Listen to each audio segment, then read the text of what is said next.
Hello আমার দুষ্টু মিষ্টি প্রিয় বন্ধুরা, তোমরা সবাই কেমন আছো? আশা করছি সকলে অনেক ভালো আছো। তোমাদের সাপোর্ট ও ভালোবাসায় আমিও অনেক ভালো আছি। বন্ধুরা, তোমরা আমাকে যে পরিমাণে সাপোর্ট ও ভালোবাসা দিয়েছো, তাই আবারও তোমাদের জন্য হাতের কাজ করার নতুন আরও একটি ভিডিও নিয়ে হাজির হলাম।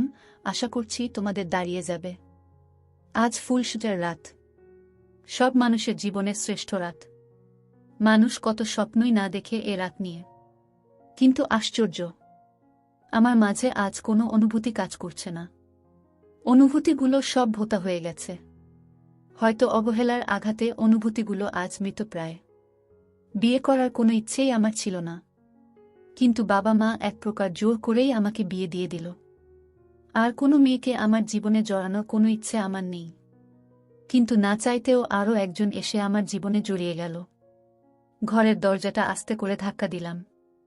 ক্যাচ করে একটা শব্দ হলো, আর এই শব্দে আমি মোটামুটি ভালোই চমকে উঠলাম। কিন্তু এই শব্দটা আমার অতি পরিচিত। তবে আজ কেন এমন চমকে উঠলাম? হয়তো আজ আমার ফুলসজ্জার ঘরে ঢুকছি তাই। খাটের উপর একটা মেয়ে এক হাত লম্বা একটা ঘোমটা দিয়ে বসে আছে। সে আজ থেকে আমার স্ত্রী, আমার অর্ধাঙ্গিনী। কিন্তু তারপরও আমার মনে কোনো উত্তেজনা অনুভব করছে না কেন? কী কারণে এমন হচ্ছে? জীবনে অনেক অবাক হতে হয়েছে আমায়। পদে পদে অবাক হয়েছি, পদে পদে চমকে উঠেছি। কিন্তু আমার ঘরেই আমার জন্য এমন চমক অপেক্ষা করছে তা আমি জানতামই না। আমি খাটের কাছে এগিয়ে যেতেই মেয়েটা মানে আমার স্ত্রী হঠাৎই তার শাড়ির নিচ থেকে একটা বড় ছুরি বের করে আমার দিকে তাক করল। খবরদার ভুলেও আমার কাছে আসবেন না, আমাকে ছোঁয়ার চেষ্টা করবেন না। মেয়েটার নাম মনে নেই, তবে মেয়েটা অসম্ভব রূপবতী। বিয়ের আগে ছবি দেখেছিলাম একবার, তবে ছবিতে তাকে এত সুন্দর লাগেনি যতটা আজ লাগছে। আমি কোনো কথা না বলে খপ করে মেয়েটার হাত ধরে বসলাম। মেয়েটা হয়তো ভেবেছিল আমি হয়তো তাকে বিভিন্ন কথায় ভুলানোর চেষ্টা করব। কী কারণে সে আমার দিকে ছুরি তাক করল? কেন তাকে ছোঁয়া যাবে না? এসব জিজ্ঞেস করব, কিন্তু এসব জিজ্ঞেস করার কোনো ইচ্ছেই আমার নেই। এসব জিজ্ঞেস করলে হয়তো মেয়েটা বলবে আমাকে স্বামী হিসেবে মেনে নিতে পারবে না, কারণ সে অন্য কাউকে ভালোবাসে। যদি জিজ্ঞেস করি তাহলে আমাকে বিয়ে কেন করেছ, তাহলে হয়তো বলবে যে তার বাবার হার্টের সমস্যা, তাই বাধ্য হয়েই তাকে বিয়ে করতে হয়েছে। যেসব প্রশ্নের উত্তর জানি সেসব প্রশ্ন করে লাভ কি? মেয়েটার হাত থেকে ছুরিটা নিয়ে জানালার বাইরে ফেলে দিলাম। আপনি আমার হাত ধরলেন কেন? আপনাকে না বলেছি আমাকে ছোবেন না। মেয়েটা, তোমার নাম কি? আমি মানে মানে তোমার নাম কি? আপনি আমার নাম জানেন না? নাম জানলে কি নাম জিজ্ঞেস করতাম?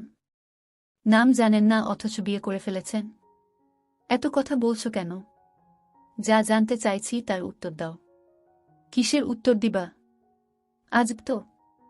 তোমার নাম কি বলো তাড়াতাড়ি। মিতু। আচ্ছা মিতু, আমার প্রচণ্ড ঘুম পাচ্ছে, আমি এখন ঘুমোবো। তোমার যা সমস্যা আছে তা কাল সকালে বলতে পারো, এখন আপাতত ঘুমোও। মিতু আমার দিকে হাঁ করে তাকিয়ে আছে। সে হয়তো ভেবেছিল আমি আমার পুরুষত্ব প্রমাণের জন্য তার উপর ঝাঁপিয়ে পড়ব, কিন্তু এখন এভাবে আমাকে ঘুমানোর কথা বলতে শুনে সে হয়তো অনেকটাই অবাক হয়েছে। হোক অবাক, একটু আধটু অবাক হওয়া স্বাস্থ্যের জন্য উপকারী। এসব বলে নিজের মনে নিজেই হাসতে লাগলাম। সকালবেলা কখন ঘুম ভাঙল জানি না, তবে ঘুম থেকে উঠতে গিয়ে বুঝতে পারলাম আমার বুকের উপর কেউ শুয়ে আছে। মিতু তার মাথাটা আমার বুকের উপর রেখে অঘোরে ঘুমাচ্ছে। বালিশের কি এতই অভাব যে আমার বুকের উপর ঘুমাচ্ছে? মেয়েদের মন বোঝা কখনো কারো পক্ষে সম্ভব নয়। যে মেয়ে ফুলসজ্জার রাতে স্বামীকে ছুরি দেখিয়ে ভয় দেখায়, সে মেয়ে আজ আমার বুকে মাথা দিয়ে ঘুমিয়ে আছে। কি আজব দৃশ্য! আমার এখন উচিত ওর মাথাটাকে বালিশে রেখে দিয়ে উঠে পড়া, কিন্তু আমি পারলাম না, কারণ মিতু আমাকে খুব জোরে জড়িয়ে ধরে ঘুমিয়ে আছে। মিতুর এই ঘুমন্ত রূপ দেখে ওর মাথায় একটু হাত বুলিয়ে দিতে ইচ্ছে হচ্ছে। একেবারে ছোট্ট মেয়েদের মতো আমাকে জড়িয়ে ধরে ঘুমিয়ে আছে সে। আমার মনের অজান্তে কখন যে আমার হাত মিতুর চুলে বিলি কাটতে শুরু করল তা টেরই পাইনি। কিন্তু এমন কেন হলো? আমি তো চাই না আর কোনো মায়ার বাঁধনে জড়াতে, কিন্তু তারপরও কেন মনে হচ্ছে মিতু নামের এই মেয়েটার কপালে একটা ছোট চুমু এঁকে দেই। কেন মনে হচ্ছে মিতু নামের এই মেয়েটা আমাকে পাগলের মতো ভালোবাসবে? তার এভাবে জড়িয়ে ধরে ঘুমোনো তাই প্রমাণ করছে। তাহলে কি আমার হারানো অনুভূতিগুলো আবারও ফিরে আসছে? যে অনুভূতিগুলো ফিরে পেতে কত রাত জেগে কাটিয়েছি, কিন্তু ফিরে আসেনি। কিন্তু শুধুমাত্র এক রাতেই মিতু তা আমাকে ফিরিয়ে দিয়েছে, তাও কোনো ঘনিষ্ঠতা ছাড়াই। আমি মিতুর চুলে আঁকিবুকি কাটছি, এমন সময় মিতুর ঘুম ভেঙে গেল। ঘুম ভাঙতেই সে লজ্জামাখা একটা হাসি দিল। হয়তো আমি তাকে আমার বুকে ঘুমাতে দেখে ফেলেছি তাই। রাতে ছুরি নিয়ে ভয় দেখিয়েছ, সকালে বুকের উপর ঘুমোলে। ঘটনা কি? ঘটনা কিছুই না। মিতু, তাহলে রাতে ছুরি দেখালে কেন? খুব ভয় পেয়েছিলাম তাই। ভয় পেয়েছিলে? কিন্তু কেন? জানি না। এত প্রশ্ন করছেন কেন? আমি কি আপনার বিয়ে করাবো? কি ব্যাপার, থেমে গেলে কেন? চুপচাপ। শুধু মুচকি হাসি। হাসছ কেন? আপনাকে একটা কথা বলি? বলে ফেলো, কান খোলা আছে। আমি একজনকে খুব ভালোবাসি। আগেই জানতাম আমি। নয়তো ফুলসজ্জার রাতে কোনো স্ত্রী তার স্বামীকে ছুরি দিয়ে ভয় দেখায় না। ছেলেটা কে? কি করে? উহু বলবে না। বলবে না কেন? কারণ আপনি খুব খারাপ। পুরো কথা না শুনে আপনি বকবক করে এতগুলো কথা বলেন কেন? আমি আবার কি বললাম? আমি একজনকে ভালোবাসি। তো? আমি আপনাকে ভালোবাসি বলেই বালিশের আড়ালে মুখ লুকোল। এবার আমি নিশ্চুপ। আপনাকে আরেকটা কথা বলি? বলো। আমি কিন্তু প্রতিদিন আপনার বুকে মাথা রেখে ঘুমোবা। আপনি কিন্তু বারণ করতে পারবেন না। কথাগুলো শুনে আমি ওর মুখের দিকে তাকিয়ে রইলাম কিছুক্ষণ। এই ফাঁকে সে টুক করে বিছানা ছেড়ে এক ছুটে ঘরের বাইরে চলে গেল। ওর বাইরে যাওয়ার আগে শুধু ওর লজ্জারাঙা মুখে এক অনাবিল আনন্দের হাসি দেখতে পেলাম, যা হয়তো শরীরী মিলনের আনন্দের চেয়ে কয়েক কোটি গুণ বেশি আনন্দের, শান্তির আর ভালোবাসার। আমি আর কিছু বললাম না, শুধু মিতুর মুখের দিকে তাকিয়ে রইলাম। আবারও আমি কোনো মেয়ের মায়াজালে আটকে গেছি। তবে এবার কোন ছলনাময়ীর জালে আটকে পড়িনি, পড়েছি কোনো এক মায়াবতীর জালে। বন্ধুরা, আজকের গল্পটি এই পর্যন্ত। আশা করছি গল্পটি তোমাদের অনেক ভালো লেগেছে। ভালো লাগলে অবশ্যই চ্যানেলটিকে সাবস্ক্রাইব এবং ভিডিওটিতে লাইক করতে ভুলবেন না। ভালো থাকবেন সবাই, কথা হবে পরবর্তী নতুন ভিডিওতে। Bye bye. অর্পিতা সপ্তাহ খানেক আগে ধর্ষণের শিকার হয়। হায়নার দল ওর ইজ্জত চুষে খেয়েছে। এই কথা কি করে প্রেমিক আবিরকে বলবে? ওর তো আর ইজ্জত নেই। তাই প্রেমিক আবিরের সাথে আর দেখাও করছে না, ফোনও রিসিভ করছে না। ওদিকে প্রেমিক আবির চিন্তা করছে না জানি অর্পিতার কি হয়ে গেছে। শত শতবার ফোন করেও অর্পিতাকে পাচ্ছে না। অর্পিতা কলেজেও আসছে না। আবির ওর বন্ধুদের কাছ থেকে বাড়ির ঠিকানাটা নিয়ে অর্পিতার বাড়ির কড়া নাড়ল। কিন্তু না, অর্পিতা ভাবল আমার তো ইজ্জত নেই। আমি কোনো লজ্জায় আবিরের সামনে গিয়ে বলল আমি ধর্ষণের শিকার হয়েছি। এই লজ্জায় অর্পিতা দরজা খুলল না।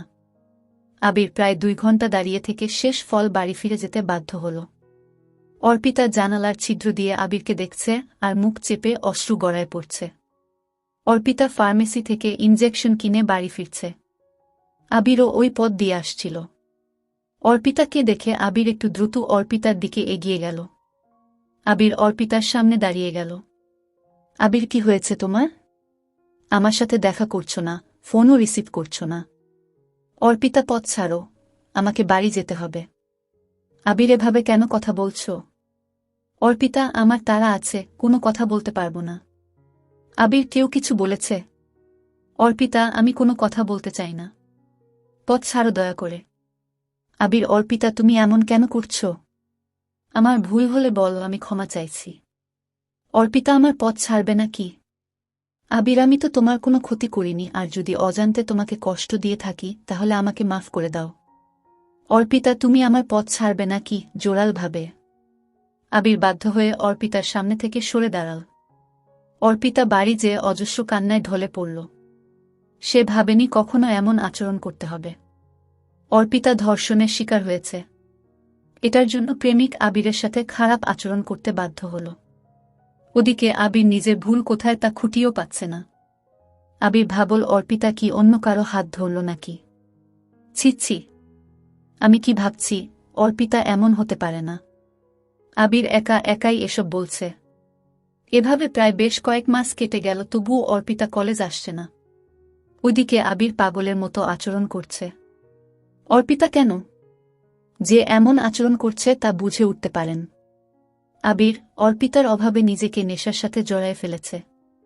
এখন যেন নেশার মাঝে অর্পিতাকে খুঁজে পাচ্ছে।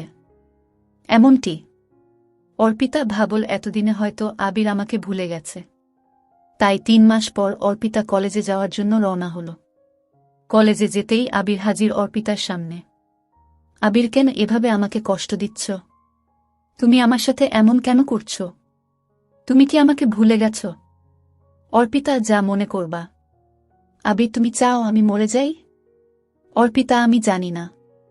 আবির, তাহলে এতদিন আমার সাথে? অর্পিতা, আমাকে ক্লাসে যেতে হবে।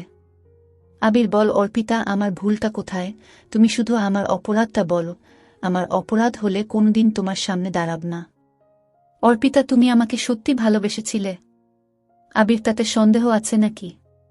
অর্পিতা, আমাকে ভালোবেসে থাকলে কোনোদিন আমার সামনে দাঁড়াবে না। আবির কান্নায়, তবে কেন অর্পিতা? অর্পিতা, কারণ আমি ধর্ষণের শিকার হয়েছি। আবির, এটা কোনো কারণ হলো? তুমি তো নিজ ইচ্ছেই না। তুমি আমার কাছে পবিত্র। অর্পিতা, না আবির না, আমার সবকিছু মানব নামক নরপশুতে নষ্ট করে দিয়েছে। আমি কখনো তোমার হতে পারবো না। আবির, আমি ওসব জানতে চাই না।